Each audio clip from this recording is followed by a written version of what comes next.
Hello guys. I've said a lot about Nigerian guys living in Malaysia, about the characters and the things they do that bring bad name to Nigeria. So we've said so many things. We've made so many videos about Nigerian guys living in Malaysia. Today I'm going to talk about Nigerian girls living in Malaysia because the problem is coming from the two individuals, from both from guys and the girls also.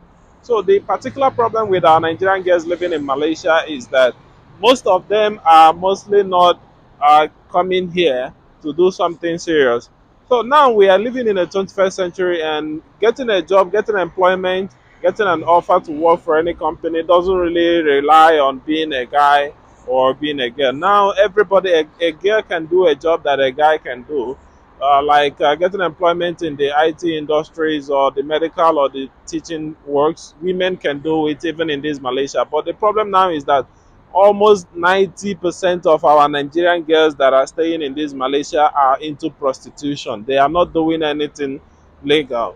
Most of them, for instance, if you go to any dating site in this Malaysia, you will be guaranteed that at least 90 or 99% of the any Nigerian girl you see is in any dating site in this Malaysia is into prostitution or hookup. So that is a very terrible thing. That is whenever the police or the immigration do some raiding in some places in this Malaysia. They catch some Nigerian girls, and then they post it in the internet. And then when people are seeing these things, they also see that it's not only that our Nigerian guys that are bad, even our women are also doing bad things in this country. So the stigmatization is like front and back. There's no exception. There's no mercy for us at all, because both our guys and our girls are they are doing things very bad in this country. So most of our Nigerian girls do come here actually, and the ones that want to stay back here, they cannot think of what they can do to contribute to the economy of this country legally. But most of what they do is usually hook up. And this is not only Nigerian. There are a lot of Ghanaian girls, there are a lot of Uganda girls, a lot of South African, most African women that are living in this Malaysia. There's always high percentage of you getting a lot of them doing prostitution and hookup in this Malaysia. But there are still a few of them that are into legit jobs. There's a few of them that are employed in some universities here. They are working as consultants. They are working as lecturers. I know some universities that some of them are working at legally. So there are just a few number of them that are doing legal things in this country, but there are a higher number of them that are doing illegal things in this country. So the trouble that we are facing in this country is not only coming from our Nigerian guys, but also our Nigerian girls. You will not be able to see any Nigerian girl in any social media in this Malaysia that is kind of living in this Malaysia that is not into hook up or prostitution. It is very rare that you find a Nigerian girl living in Malaysia that is doing something legal, that has a legal employment. Or even if, let's say, there's a lot of discriminations that you couldn't get any legal employment, but at least there are a lot of other things that you can do. You can start a business. You can do a lot of things that would be legal. You can follow the legal system to help yourself in this country. There are still a lot of them that are running restaurants, but there's a problem also. The ones that are doing legit business here, they don't know how to fix themselves properly in the system. They don't know how to play by the system. Very hard to find our African brothers and sisters who are doing things legally in this country. The ones that even have business do not register it properly. They don't really follow the system. There are restrictions. There are a lot of restrictions that we do face in this country in terms of registering business and things like that. But if you're ready to play by the system, there are still ways for you to play by the system legally.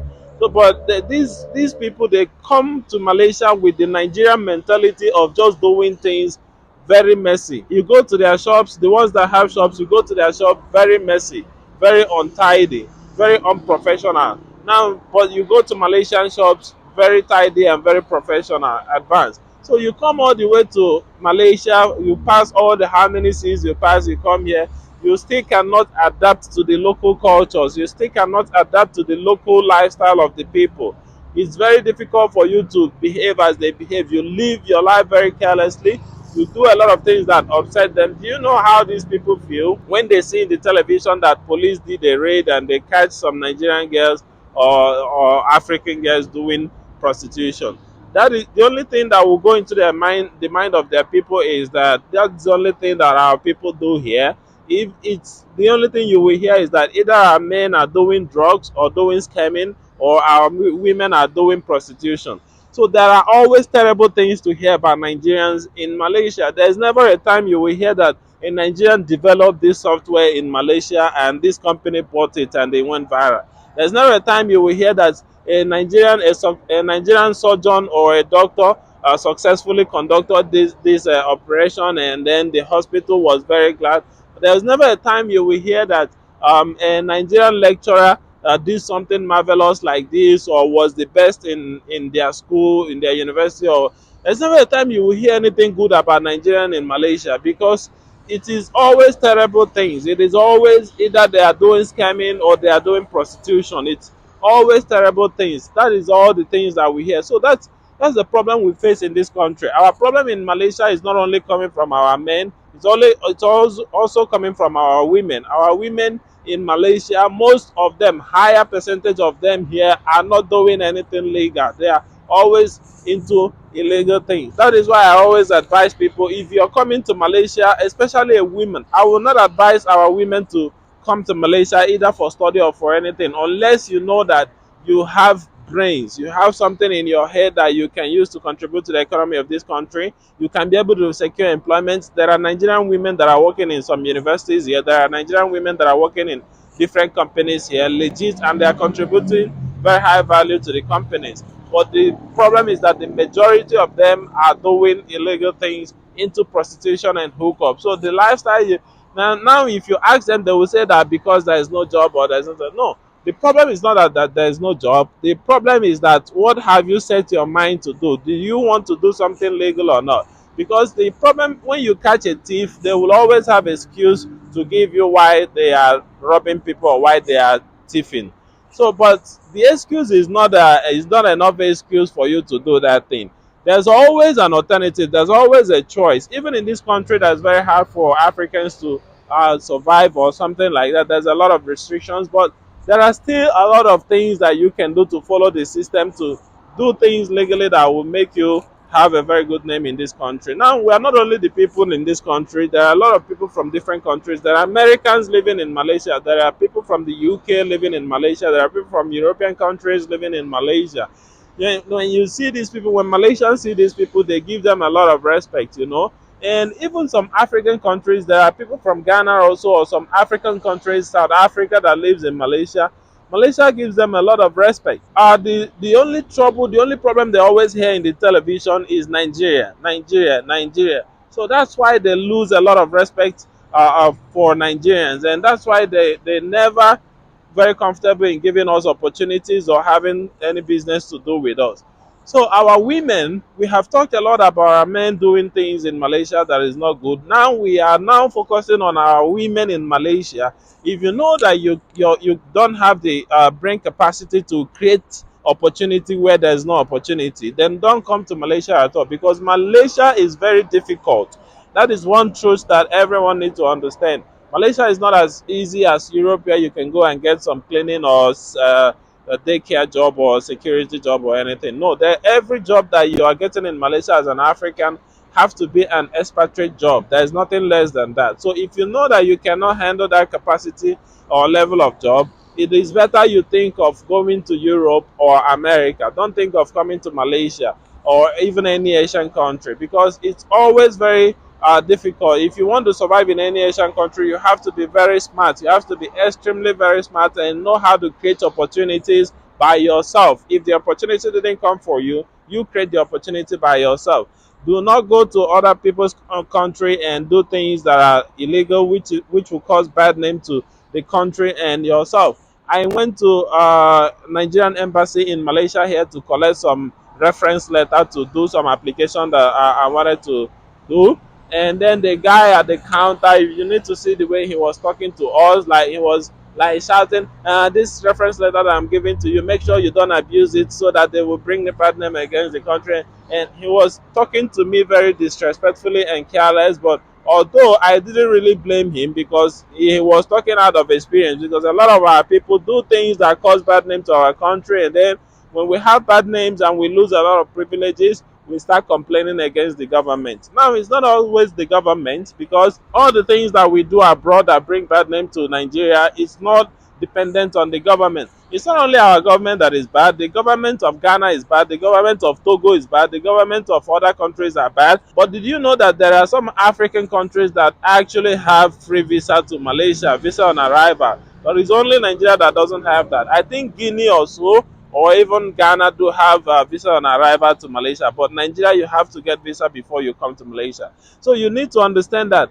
not only Nigerian government that is bad. There are some more, almost all the African countries, their governments are corrupt and bad. But Malaysia still gives some of them free visa, but Nigeria have to get visa before they come to Malaysia. So why? Is because of what they have experienced in the hands of those that they had already given visa to come to Malaysia. So it's not about the government. It's not about our government being corrupt. So the privileges that we lose and the bad name that we get in Malaysia is not dependent on the corruption that we have back home. It's dependent on the characters and the things that our people are exhibiting in this country. When the Malaysian people see it, when the government see it, they become very disgusted and they become very dissatisfied in giving further visa to other people, other Nigerians to come. So when they see you with the same eye they see with those people that are doing the crimes. That is one thing we need to change in this country. If you're living in this country, you know that the country is not favoring you. Think of migrating to other countries where you can do legal things and survive. Not staying here and causing more trouble and giving bad name to Nigeria. I know that our country's government is very corrupt and they are not doing well for the people, but we the people also have a role to contribute in our name, especially the people of Nigeria that are living in diaspora. We have a role to contribute in giving a good image and reputation to Nigeria abroad, at least for abroad. Let us leave those ones in Nigeria to deal with the issue in Nigeria. But those of us that are living in the diaspora, we have a very high level of contribution to make in order to avoid these stigmatizations that we all face abroad. And now this stigmatization is not only for Nigerians in Malaysia, it's a lot. Even in Thailand is worse. Nigerians in Thailand are worse. And Indonesia also, so many trouble. And different countries, Nigerians are always causing trouble wherever they go to. So please, you guys really need to do well to behave yourselves. We need to behave ourselves wherever we go. We need to contribute value to that country. We don't have to bring trouble to them. You see, the Chinese people, whichever country they go, they contribute value. Now Malaysia has developed to the level it is today. It's because of the Chinese people. Singapore is a developed country. It's because of the Chinese people. Indonesia, all these countries, everywhere the Chinese people go, they bring a lot of value to that country. But Nigerians, wherever they go, they always bring trouble. So this is one thing we need to correct, guys. I really hope we start making changes, because it's giving a lot of trouble, not only to us, but to the upcoming ones, to the ones that want to travel. Now, any country that a Nigerian applies to, there's a separate screening for all Nigerians because of the trouble that we have caused them in the past. Other people can apply and get the visa very easily, but when Nigerians apply, it takes longer time because they need to screen you harder to make sure that you're not one of those troublemakers. So guys, I really hope this kind of things change as soon as possible. Thank you guys for watching my video, and don't forget to subscribe to my YouTube channel and follow my Facebook page. Until I see you again, guys. Bye bye.